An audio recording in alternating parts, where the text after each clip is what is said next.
রেখে সৌদি আরব রিয়াদ বাংলাদেশ আন্তর্জাতিক স্কুল বাংলা সেকশনে আজকে এসএসসি পরীক্ষা শুরু হয়েছে। এসএসসি পরীক্ষায় মোট শিক্ষার্থী পরীক্ষা অংশ নিয়েছেন ৭২ জন, কিন্তু প্রথম দিনে এখানে নিয়মিত যারা আছে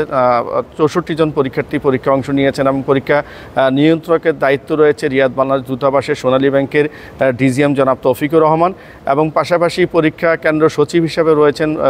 স্কুলের অধ্যক্ষ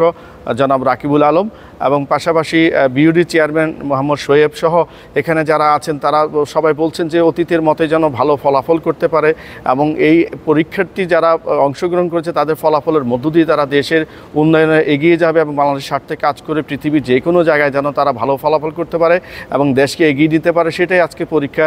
যারা দায়িত্বে আছেন তারাই প্রত্যাশা করছেন। ইতিমধ্যে আমরা পরীক্ষা যিনি